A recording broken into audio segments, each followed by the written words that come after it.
Hello friend, कैसे हो आप सभी लोग। My name is Harmeet Singh. आज एक छोटी सी स्टोरी है। ये स्टोरी सुनने के बाद आपको रियलिटी में फील होगा कि लाइफ में हम लोगों को इस स्टोरी से बहुत कुछ सीखने को मिला। और ये जो स्टोरी है इसने मेरी भी लाइफ में बहुत ज़्यादा मेरे को चेंजेस किए हैं अंदर से। मेरे जो थॉट है, मेरे विचार है, वो स्टोरी से बदले हैं। मैं ये जो स्टोरी आपको सुनाऊंगा तो इसको थोड़ा ना सीरियस होके सुनना, क्योंकि ये नॉर्मल सी स्टोरी नहीं है। ये बहुत ही ऐसी स्टोरी है जो हर किसी के साथ हो सकती है। स्टार्ट करते हैं। एक फैमिली थी। उस फैमिली में 4 लोग थे।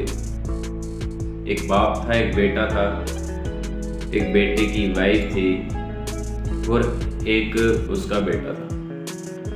तो 4 लोग एक फैमिली में रहते थे। तो जो बहू थी उसकी अपने ससुर के साथ नहीं बनती थी। तो बहू बोलती थी कि आपका जो पापा है वो मुझे बहुत ही ज़्यादा इरिटेट करते हैं। बहू कभी ये करो, बहू कभी वो करो, बहू कभी ये खाना लाओ। तो मैं बहुत ही ज़्यादा इरिटेट हो चुकी हूँ। तो अब मैं अपने घर को जाना चाहती हूँ, क्योंकि मैं इनके साथ नहीं रह सकती। उसने बोला कोई बात नहीं, मेरा डैडी है ये, अगर तुम्हें कुछ 4 बातें ये बोल भी लेते हैं तो हमारा काम है इनकी सेवा करना। तो बहू ने कम से कम 1 महीना 2 महीना और सह दिया।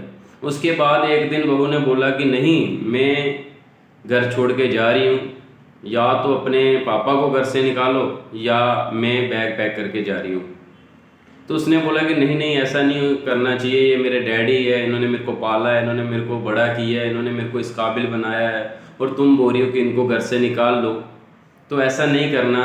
और तुम भी इस घर को मत जाओ छोड़कर, मैं भी अपने डैडी को समझाता हूँ और तुम्हें तो समझा ही रहा हूँ। तो उसने बोला, उसने फिर एक बार और सुन लिया। और कुछ देर के बाद एक दिन ऐसा आया कि उसने डिसीज़न ले लिया, या तो तुम्हारा डैडी यहाँ पे रहेगा, या तो तुम्हारा पापा यहाँ पे रहेगा, या तो मैं यहाँ पे रहूँगी, 2 में से एक को चुन लो। उनकी उम्र 60 साल की हो चुकी है। कुछ देर के बाद 5-10 साल के बाद वो मर जाएंगे। वो बूढ़े हो चुके हैं, कोई काम नहीं करते, कोई पैसा नहीं कमाते, और हमारे ही पैसों से वो पल रहे हैं। या तो तुम उनको निकाल लो घर से, या तो देख लो कि मैं तुम्हारी वाइफ हूँ, अभी तुम्हारा जितना भी सारा जीवन है वो मेरे साथ है, तो तुम उनको चुन लो या मुझे चुन लो।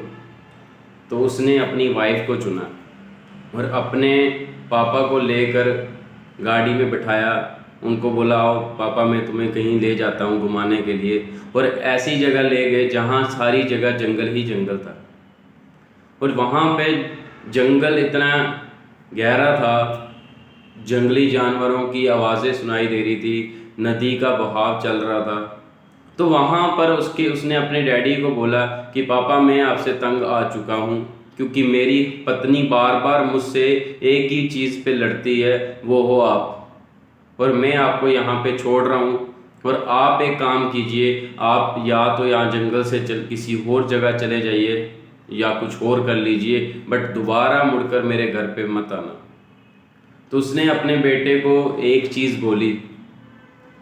ये सुनने के बाद उसके बेटे के आंखों से आंसू आ गए।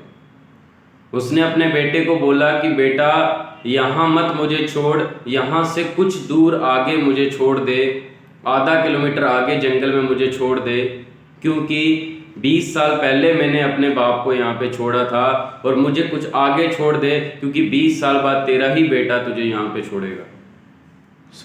कहीं ना कहीं उस बेटे के आंखों में आंसू आ गए जब उसने ये बात सुनी। वो घर गया, उसने अपनी बीवी को बोला कि तुम एक काम करो, तुम अपने घर चले जाओ, बट मैं अपने बाप को छोड़ने वाला नहीं, क्योंकि मैं कुछ टाइम के लिए तुम्हारी बातें सुनकर अंधा हो चुका था और अपना रिश्ता भी भूल चुका था कि मेरा रिश्ता क्या है।